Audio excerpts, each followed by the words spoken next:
Halo semuanya, salam sejahtera, rahayu sakung dumadi. Semoga segala makhluk berbahagia. Sampurasun. Rahayu, rahayu, rahayu. Sahabat-sahabat, pada video kali ini adalah sebuah bentuk apresiasi dan juga reaksi ya. Jadi ini suatu video reaction, reaksi positif ya, atas edukasi yang disampaikan dari channel YouTube Lia Lestari Jurne. Nah, kita akan berbincang-bincang perihal spiritualitas, juga terkait dengan dogma atau doktrin agama, yaitu tentang surga dan neraka. Oke teman-teman, without wasting time ya, tanpa menyia-nyiakan waktu, kita langsung aja mulai ya. Demikian. Mengapa orang yang menapaki jalan spiritual itu lama-lama mereka jadi tak ingin menginginkan surga dan neraka lagi? Apakah mereka telah murtad? Para pelaku spiritualitas yang sudah mumpuni ya, yang sudah tercerahkan atau mencapai kondisi Buddha, mereka tidak lagi menginginkan surga dan juga tidak lagi takut dengan neraka. Mengapa? Apakah artinya mereka sudah murtad dari agama? Oh tidak teman-teman ya. Justru para pelaku spiritual yang sudah seperti ini, mereka sudah mencapai kesadaran yang tercerahkan. Mereka sudah sadar bahwa tidak perlu lagi menginginkan surga atau takut masuk neraka. Mengapa? Ya, sebab orang-orang ini sudah tercerahkan, teman-teman. Jadi fenomena surga dan neraka dipahami sebagai bukan suatu tujuan dalam kehidupan ini, melainkan surga dan juga neraka adalah dipahami sebagai suatu akibat. Dari karena suatu sebab, maka akibatnya surga atau neraka. Atau dengan kata lain, surga dan neraka dipahami sebagai suatu keniscayaan dalam kehidupan ini. Setiap orang pasti berpotensi mengalami neraka ataupun surga di dalam hidup ini. Hidup saat menjadi manusia. Jadi ya, bagi para pelaku spiritual yang sudah mumpuni atau sudah betul-betul tercerahkan ya, akan paham sahabat-sahabatku, bahwa surga dan neraka sesungguhnya adalah akibat dari kondisi psikologis kita. Kondisi spiritual kita. Masuk surga, masuk neraka. Ini kondisi psikologis. Ya, sahabat-sahabatku, dalam ceramahnya yang cukup tersebar luas ya, ada di TikTok, kemudian di YouTube, dan disebarkan juga di grup-grup WhatsApp, di Instagram dan sebagainya ya, disampaikan oleh Kiai Saiful Karim ya, sering juga menyampaikan hal tentang surga dan neraka ini ya, di mana Pak atau Kiai Saiful Karim sudah menyampaikan bahwa sesungguhnya apa yang dimaksud sebagai surga, atau kalau pakai bahasa Al-Quran kan tidak ada surga ya. Dalam Al-Quran aslinya itu bukan surga. Karena surga bahasa Inggrisnya heaven ya. Al-Quran bukan surga tetapi janah. Artinya taman atau kebun ya. Dan juga neraka yang dalam bahasa Arabnya nar ya. Jadi Kiai Saiful Karim sudah menjelaskan bahwa sesungguhnya apa yang dimaksud sebagai surga dan neraka atau janah dan nar yang terdapat di Al-Quran ya, itu sama sekali bukanlah tempat geografis. Sama sekali bukan sebuah tempat geografis. Melainkan surga dan neraka atau janah dan nar ini adalah keadaan psikologis dialami setiap manusia. Ya, jadi surga dan neraka atau janah dan nar harus dipahami sebagai kondisi psikologis, kesadaran, frekuensi kesadaran yang dialami oleh manusia. Jadi surga atau jannah harus dipahami sebagai rasa tenang, damai, tentram, memberi, sukacita, ya, damai sejahtera, berkelimpahan ya. Tidak merasa kekurangan apapun, tapi menyadari bahwa hidupnya berlimpah ruah, berkah, berkah, berkah, berkah. Ya, melihat berkah, mendengar berkah, bisa bernafas berkah, semua dirasakan sebagai berkah, berlimpah, berlimpah, berlimpah. tidak kurang apa-apa. Nah, inilah rasa surga. Sekali lagi ya. Jadi surga atau jannah itu kondisi psikologis manusia ketika betul-betul mengalami dan merasakan rasa tenang, penuh maaf ya. Maka gampang memberi maaf, memberi pengampunan, sukacita penuh dengan cinta kasih ya. Damai sejahtera ya. Itulah yang oleh Yesus dalam istilahnya Alkitab disebut sebagai the kingdom of God ya. Kamu masuk dalam kerajaan surga atau kamu masuk dalam kerajaan Allah.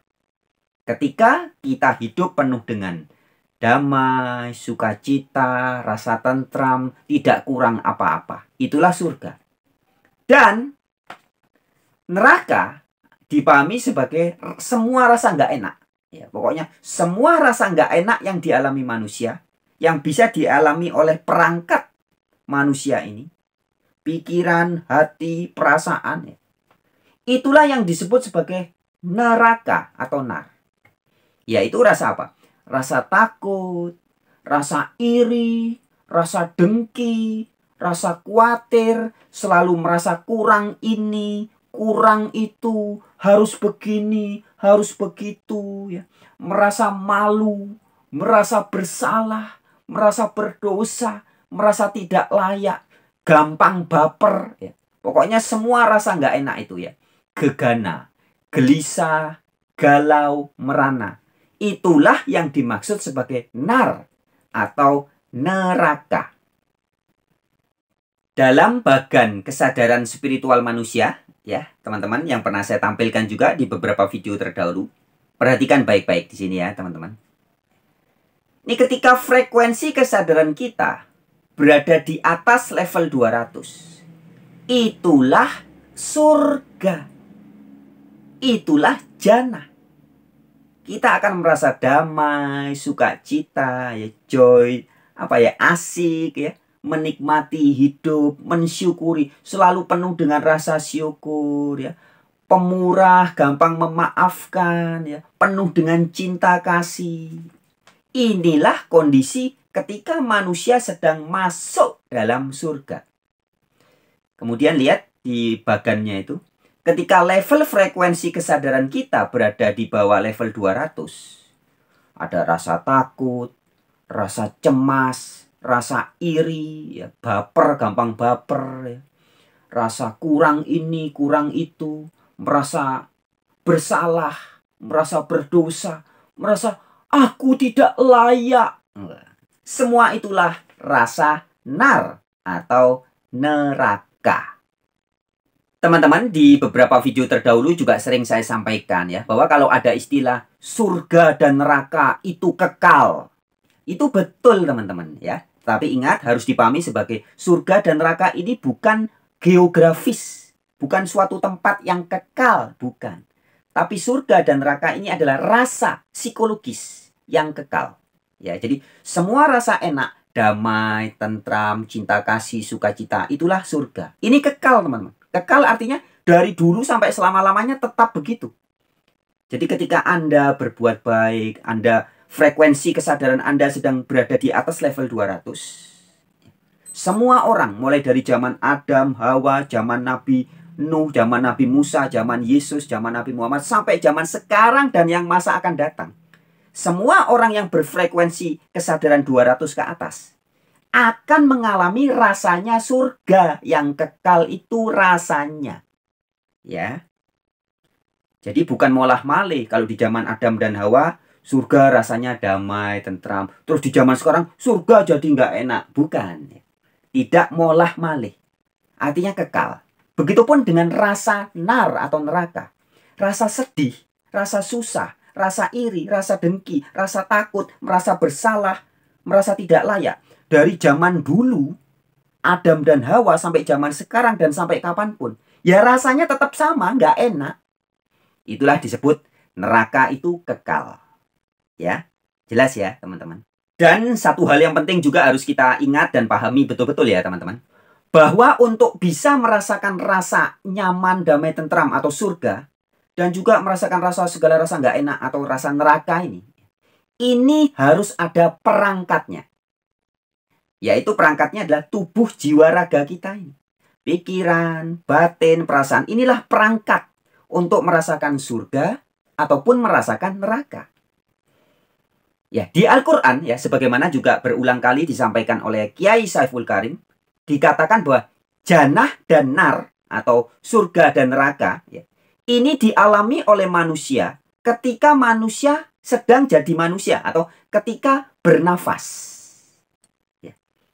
Jadi artinya surga dan neraka hanya bisa dialami oleh manusia. Kalau jiwa raga kita sudah tidak jadi manusia lagi, tidak bisa merasakan surga dan neraka karena perangkatnya sudah nggak ada. Ya, jadi jika tubuh, jiwa, dan raga kita atau perangkatnya ini sudah nggak ada, maka kita tidak bisa lagi mengalami yang namanya segala rasa damai, tentram, enak alias surga itu, ataupun segala rasa galau, iri, dengki, takut, merasa berdosa alias neraka. Sudah nggak bisa. Ya. Nah, kembali ke perbincangan awal kita. Para pelaku spiritual yang sudah mumpuni, yang sudah tercerahkan atau sudah Buddha, ya, sangat paham teman-teman, ya, bahwa surga dan juga neraka ini atau segala rasa enak dan segala rasa nggak enak atau nggak nyaman ini adalah akibat. Akibat, ya, akibat dari apa? Nanti kita akan bahas lebih lanjut ya. Tetapi rasa surga dan neraka ini adalah akibat, ya, yang ditimbulkan oleh dosa. Nanti kita akan bahas ya.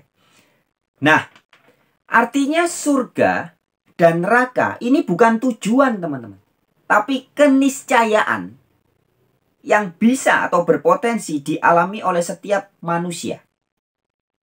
Oke, kita lanjut dulu. Surga dan neraka adalah konsep yang banyak diajarkan dalam agama-agama, terutama dari agama-agama Abrahamik. Nah, sahabat-sahabat, tadi sudah saya sampaikan, surga dan juga neraka itu sama sekali bukan tujuan, tapi itu adalah akibat. Ya. Jadi rasa surga, rasa tentram, damai, sukacita, penuh penerimaan, penuh rasa syukur dan sebagainya itu. Dan juga neraka, rasa nggak enak, rasa angkuh, sombong, iri, dengki, takut, dan sebagainya itu ya. Itu timbul adalah akibat, bukan tujuan. Nah, sejak kapan sih sebenarnya surga dan juga neraka itu jadi ada? Sejak kapan? Nah, ya, kita pinjam istilah cerita kitab suci ya. Dalam kitab Kejadian dikisahkan Adam dan Hawa ya, atau manusia awal, manusia laki-laki dan manusia perempuan ya. Adam simbol manusia laki-laki, Hawa simbol manusia perempuan. Nah, sejak kapan rasa nggak enak itu ada atau neraka itu menjadi ada? Dan sejak kapan surga, rasa enak itu menjadi ada? Ya, ini adalah sejak manusia pertama yaitu Adam dan Hawa makan buah pengetahuan tentang baik dan buruk. Buah pengetahuan tentang benar dan salah. Itulah dosa. Ya. Jadi ketika manusia Adam dan Hawa dan juga keturunannya, jadi termasuk Anda dan saya, loh, gue, ya, semua manusia keturunan Adam dan Hawa masuk dalam kesadaran rendah. Itulah kita masuk neraka. Ingat ya, bahkan emosi kesadaran ya, bahkan frekuensi kesadaran manusia. Di bawah level 200, kita sedang masuk neraka. Di atas level 200, kita masuk surga. Nah, yaitu ketika kita masuk neraka, atau ketika kita makan buah pengetahuan baik dan buruk, itulah kondisi ketika kita, ego kita tepatnya ya, ego kita, ego manusia, menjadi suka menilai, bahkan nekat berani menghakimi, menilai segala sesuatu yang bukan bikinan kita. Segala sesuatu di alam jagat raya ini kan bukan bikinan kita, tapi kita berani-beraninya menilai ini benar, itu salah, ini baik, itu buruk. Bahkan kita berani menghakimi, kamu sesat masuk neraka, wah, dan sebagainya. Kamu salah, saya yang benar. Kita berani menghakimi dan berani menilai banyak hal. Itulah sebenarnya kondisi ketika kita sudah makan buah pengetahuan baik dan buruk. Kita sudah makan buah pengetahuan benar dan salah. Nah, dalam hal ini bisa diistilahkan kita sudah mewarisi dosa yang dilakukan oleh Adam dan Hawa, yaitu makan buah pengetahuan baik dan jahat, benar dan salah. Sehingga akibatnya apa? Kita jadi gemar menilai, jadi suka menilai, ngurusi orang lain, ngurusi segala sesuatu di luar diri kita, menilai dan menghakimi berbagai fenomena di dunia ini. Nggak ikut bikin tapi ikut-ikut nilai, ikut-ikut menghakimi. Nah, ini benar, ini salah, itu baik, itu buruk, dan sebagainya. Di mana sebetulnya yang boleh menilai dan menghakimi itu hanya sang pemilik. Atau itu adalah haknya sang pencipta, haknya Allah, haknya sang Tuhan yang asli. Bukan hak kita. Bukan bagian kita untuk menilai dan menghakimi segala sesuatu yang bukan bikinan kita. Bukan hak kita. Tapi karena kita mengambil alih haknya sang pencipta itu, yang dalam bahasa Alkitab, bahasa teologisnya disebut sebagai berani makan buah pengetahuan tentang baik dan buruk itu. Nah, dalam hal inilah kita sudah berbuat dosa. Ya, atau kita sudah makan buah pengetahuan tentang yang baik dan yang buruk. Makan buah pengetahuan tentang benar dan salah. Nah, pada kondisi seperti inilah kita jatuh dalam frekuensi emosi kesadaran di bawah 200. Jadi karena berani menilai sudah merasa sombong, merasa angkuh, merasa berhak, merasa lebih hebat. Nah, kita jatuh di level bawah 200. Rasa keangkuhan, kesombongan, rasa marah, melihat itu marah, itu nggak cocok dengan kemauan saya. Ego kita marah. Kemudian merasa takut, merasa jengkel, merasa iri, merasa dengki, merasa bersalah, merasa nggak layak. Segala perasaan negatif pun terjadi. Inilah adalah akibat dari makan buah pengetahuan baik dan buruk. Itulah penyebab neraka alias segala rasa yang nggak enak. Sebenarnya surga dan neraka adalah bentuk dualitas yang terdapat dalam kehidupan. Dualitas adalah dua sisi yang saling bertolak belakang dan saling berkebalikan dan merupakan antitesa satu sama lain yang sifatnya ada dalam kehidupan kita, dan ini membuat dunia menjadi hidup. Dualitas juga merupakan salah satu hukum alam yang disebut sebagai law of polarity atau hukum polaritas. Di mana ada kesenangan, di situ ada kesedihan. Di mana ada kesulitan, di situ ada kemudahan. Di mana ada keheningan, di situ ada keramaian. Jika ada dosa, maka ada pahala. Jika ada surga, maka ada neraka. Orang yang masih memiliki ego yang tinggi dan belum bisa mengontrol hawa nafsunya sendiri biasanya cenderung melekat pada dualitas tersebut. Kalau tidak kiri ya kanan, kalau tidak sedih maka harus senang, kalau tidak mau berdosa maka harus berpahala, kalau tidak mau masuk neraka maka harus masuk surga. Ini lantas menjadi kemelekatan yang membuat manusia menjadi menderita. Hidup manusia jadi tidak bebas karena mereka selalu was-was menginginkan dan mengusahakan hal-hal yang belum pasti.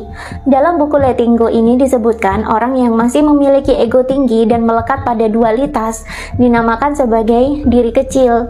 Kita semua memiliki diri kecil yang berupa ego yang melekat pada hal-hal yang saling berseberangan dan cenderung harus memilih salah satu untuk membuat kita selamat dan aman. Itulah fungsi ego atau diri kecil. Nah, orang yang mendalami spiritualitas, entah itu lewat jalur tarekat, kebatinan, pelatihan pemberdayaan diri, atau yang lain, mereka cenderung mengalami pembersihan diri dan batin, serta mengalami peningkatan kesadaran, sehingga lambat laun mereka bisa menyelaraskan dan mengontrol ego mereka sendiri dengan sifat welas asih, dan diri kecil ini bertransformasi menjadi diri sejati. Bila dulu manusia sangat dikendalikan oleh diri kecil mereka, maka setelah kesadaran mereka meningkat, justru diri sejati mereka lah yang mulai menyelaraskan dan mengambil alih kontrol semuanya. Kita jadi semakin sadar dengan diri sendiri, makin mengenali segala aspek dalam diri kita, namun kita juga semakin sadar dengan kehidupan berikut lingkungan yang ada di sekitar kita.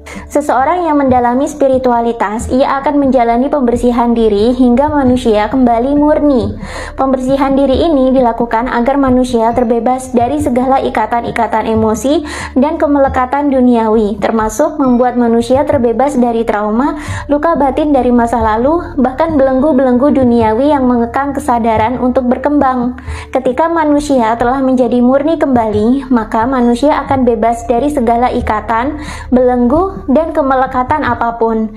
Di sini manusia menjadi murni kembali, dan ketika manusia sudah kembali murni inilah yang ada tinggal kesadaran murni mereka saja yang disebut juga sebagai jati diri atau diri sejati manusia.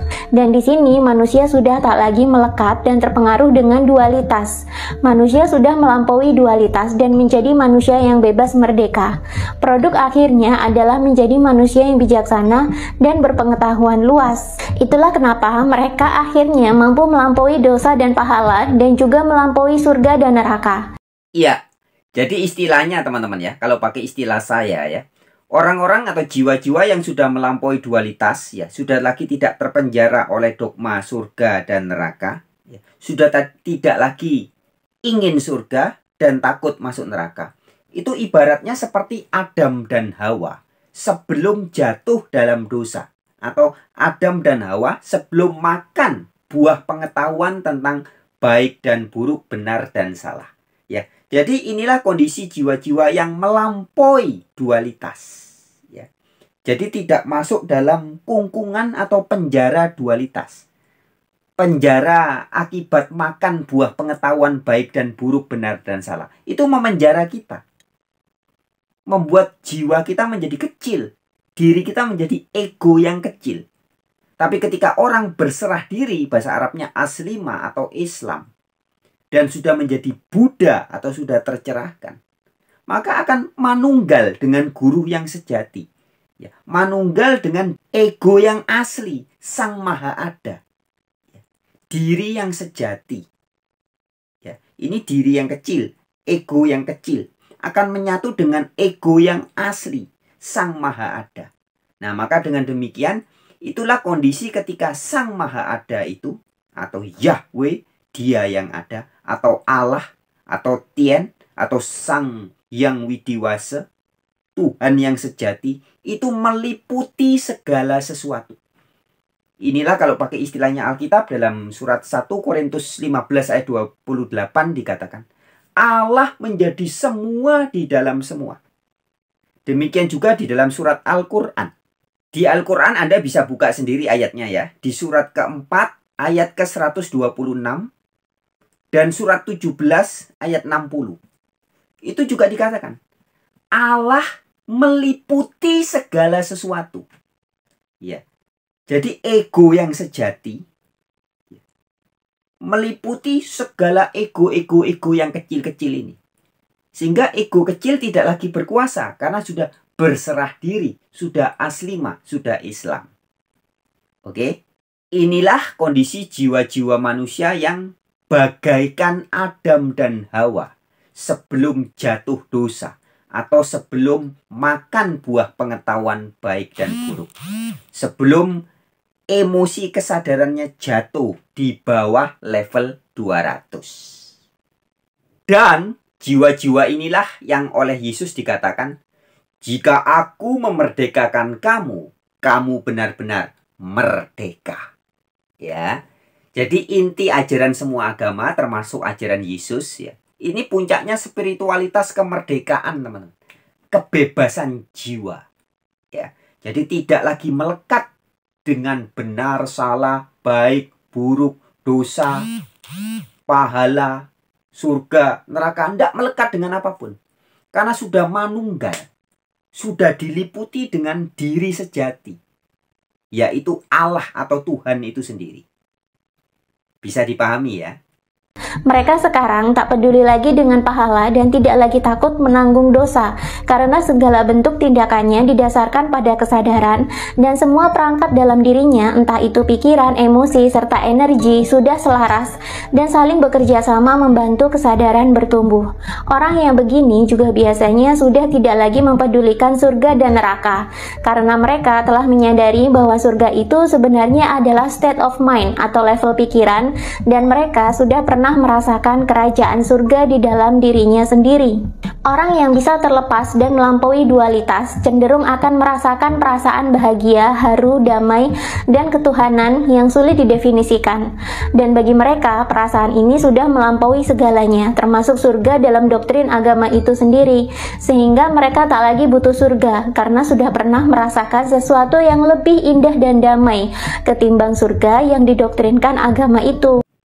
Nah, melampaui surga, ya itu kalau istilahnya dalam Buddha itu disebut nibbana, ya teman-teman, atau nirvana. Nirwana. Nir itu kosong, wana itu kondisi atau tempat, ya, keadaan. Jadi ketika kita menyadari dalam kondisi kosong, ya, artinya kita tidak lagi melekat dengan apapun. Tidak lagi melekat dengan rasa senang, tapi juga tidak takut dengan rasa susah. Karena sudah melampaui. Ya. Jadi level surga, neraka itu kalau dilevelkan, itu istilah masih level bawah, teman-teman. Tetapi kalau sudah mencapai kesadaran sejati, nibbana atau nirwana, itu sudah lebih dari surga. Kalau dalam istilah Jawanya, ada lagu, teman-teman tahu lagu yang dibuat oleh Sujiwo Tejo, ya, dinyanyikan Sujiwo Tejo, Sugih Tanpa Bondo. Itu ada syairnya yang bagus, teman-teman. Begini. Dengerin baik-baik, ya. Sugih tanpa bondo, digdaya tanpa aji, trima mawi pasrah, sepi pamrih tebe ajri. Diulangi lagi sekali. Terus ada liriknya yang demikian. Perhatiin baik-baik. Langgeng tanpa susah, tanpa senang, anteng manteng, sugeng jeneng. Perhatiin baik-baik. Langgeng tanpa susah, tanpa senang. Ya, jadi langgeng, kekal, itu abadi, ya. Tanpa susah, ya, kalau istilahnya agama. Tanpa neraka, ya. Tanpa senang, ya. Langgeng tanpa senang, tanpa susah, atau tanpa susah tanpa senang, atau tanpa senang tanpa susah, ya. Jadi langgeng, kekal, abadi, tanpa surga, tanpa neraka, atau tanpa neraka, tanpa surga. Itulah nibbana, nirvana, kekal, langgeng. Nah, inilah puncak kesadaran jiwa-jiwa yang sudah betul-betul bebas, merdeka, manunggal, menyatu dengan Sang Maha Ada. Akan merasakan bahwa ada yang lainnya ini semua hanya ilusi, semu, sementara. Tidak kekal. Yang kekal, langgeng, sungguh ada, itu adalah Dia yang Maha Ada. Hanya Dia yang ada. La ilaha illallah. Begitu. Dan uniknya, orang yang sudah melampaui surga dan neraka ini ternyata mereka bisa memancarkan cinta tanpa syarat. Dan ini bisa diterima oleh orang lain, bahkan oleh orang yang level energinya lebih rendah sekalipun. Dalam buku Letting Go ini dijelaskan bahwa pada dasarnya kita semua terkoneksi satu sama lain dalam level energi. Kita pada dasarnya terhubung dengan siapapun, entah dengan sesama manusia, hewan, tumbuhan, bahkan planet. Dan ternyata vibrasi yang lebih tinggi tinggi seperti vibrasi atau energi cinta contohnya, ternyata memiliki efek yang kuat untuk vibrasi yang lebih rendah seperti orang-orang dengan energi ketakutan, kemarahan, putus asa, dan masih banyak lagi. Orang yang sudah memancarkan cinta tanpa syarat biasanya akan mentransmisikan energi yang menyembuhkan dan mendamaikan. Itulah kenapa di dunia ini ada orang yang seolah-olah mampu menyembuhkan dan mengangkat semangat orang lain hanya dengan kita mendengarkan dia bicara saja atau hanya dengan melihat dia tersenyum saja. Itulah kenapa orang yang memiliki kesadaran yang tinggi cenderung bisa menyembuhkan dan mengangkat orang yang kesadarannya lebih rendah. Dalam skala kesadaran Hawkins berikut ini ditunjukkan bahwa orang yang kesadarannya sudah tinggi, yang sudah berada dalam level spiritual paradigma, ternyata bisa mempengaruhi, menyembuhkan, dan mengangkat kesadaran orang-orang yang masih berada dalam level survival paradigma. Dan ini bisa terjadi secara alami tanpa melalui paksaan. Lalu bagaimana seseorang bisa melampaui surga dan neraka? Sebenarnya kita bisa melampaui surga dan neraka ketika kita sudah mampu untuk melepaskan atau letting go dan pasrah atau surrender. Nah, kita ya, Anda dan saya, kita semua sahabat-sahabat. Ya, jadi ini benar-benar kabar baiknya teman-teman ya.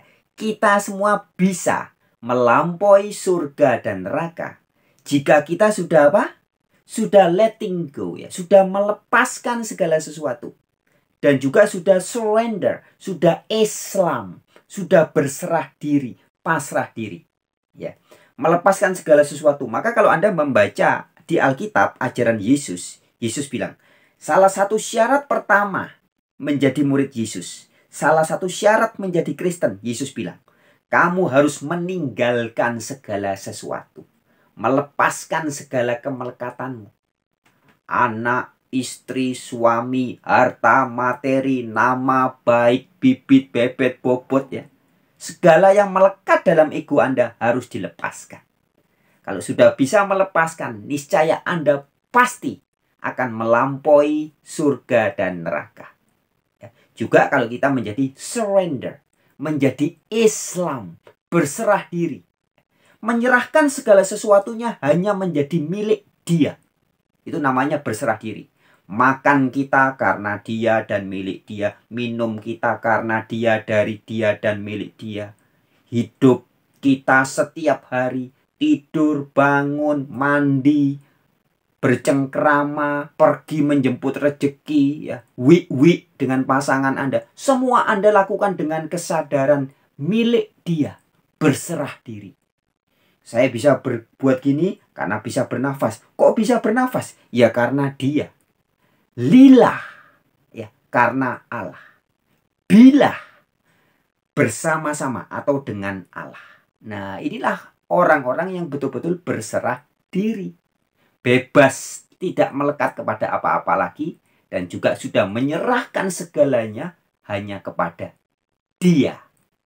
Atau dengan kata lain, jadi Kristen yang sejati, jadi Buddha yang sejati, jadi Islam yang sejati. Juga jadi pelaku Hindu Dharma yang sejati. Inilah para spiritual sejati. Sebenarnya kita bisa melampaui surga dan neraka ketika kita sudah mampu untuk melepaskan atau letting go dan pasrah atau surrender. Orang yang bisa melakukan keduanya dikatakan sebagai orang yang ikhlas. Selama kita belum ikhlas, tandanya kita masih ada kemelekatan. Ketika kita bisa melepaskan dan pasrah, kita sebenarnya sedang mentransendensikan kesadaran dari yang semula kesadaran diri kecil berubah menjadi diri sejati. Semula kita sangat dikontrol oleh diri kecil atau ego kita yang melekat pada ikatan-ikatan dan belenggu kehidupan. Setelah kita pasrah dan melepaskan, kesadaran kita akan berubah menjadi diri sejati, yakni diri kita yang murni yang bisa mengenali, menyelaraskan, dan mengendalikan seluruh aspek dalam diri dengan cinta tanpa syarat. Cara mudah agar bisa begini adalah, yang pertama kalian harus menyadari, mengakui, dan menerima dulu segala perasaan dan emosi negatif yang timbul timbul akibat kondisi kemanusiaan. Misalnya, jika kalian sekarang punya trauma, luka batin, merasa sakit karena bertengkar dengan orang lain, atau terluka atau marah karena konflik dengan orang lain, Anda cukup terima saja perasaan-perasaan negatif tersebut. Jangan lari dari perasaan tersebut, karena sejatinya manusia memang dibekali dengan emosi negatif sebagai bentuk pertahanan dan juga pertanda kalau ada sesuatu yang tidak benar dengan diri atau kehidupan kita. Setelah kita menerima, lalu kita amati perasaan-perasaan negatif tersebut tanpa penghakiman apapun. Yang kedua, jika kita bisa menerima dan mengamati perasaan-perasaan negatif tersebut, cepat atau lambat kita akan mampu mentransendensikannya untuk meraih kebebasan batin dan kebahagiaan murni. Yang ketiga, jika Anda mampu melepaskan penghalang batin, maka kebenaran diri yang merupakan diri sejati, atau Dr. David Hawkins menyebutnya sebagai inner self, ini akan nampak dan jalan menuju kedamaian akan terungkap. Ingat, emosi-emosi negatif akibat pahitnya kehidupan adalah penghalang batin terbesar yang menghalangi manusia dengan diri sejatinya. 4. Jika Anda mampu mentransendensikan kemelekatan tersebut, Anda dengan sendirinya akan melampaui dualitas tersebut dan keterlepasan dari dualitas akan bisa diraih. Jika Anda sudah bisa terlepas dari dualitas, maka Anda akan cenderung memancarkan cinta tanpa syarat dan bisa menyembuhkan orang lain secara alami. Anda tidak perlu lagi melakukan ritual-ritual khusus yang jelimet, karena vibrasi Anda sendiri sudah tinggi dan dengan sendirinya orang akan cenderung nyaman bila berada di dekat Anda dan merasa lebih sehat, lebih semangat, atau terinspirasi. Dan biasanya orang yang begini lama-lama juga akan semakin bijaksana. Nah, inilah sebabnya kenapa leluhur Jawa atau Nusantara menekankan pada pengajaran meditasi. Sebab meditasi adalah latihan bagi kita untuk menyadari, menerima, dan melepaskan semua pikiran serta emosi negatif yang ada. Sehingga dengan demikian manusia bisa mentransendensikan pikiran serta perasaannya dan terlepas dari dualitas kehidupan. Sehingga manusia tumbuh jadi orang yang bijaksana, bukan orang yang takut dan terikat akan doktrin surga dan neraka lagi. Arahnya akan menjadi orang yang bijaksana dan memancarkan sifat welas asih. Itulah dahsyatnya keajaiban melepaskan atau letting go.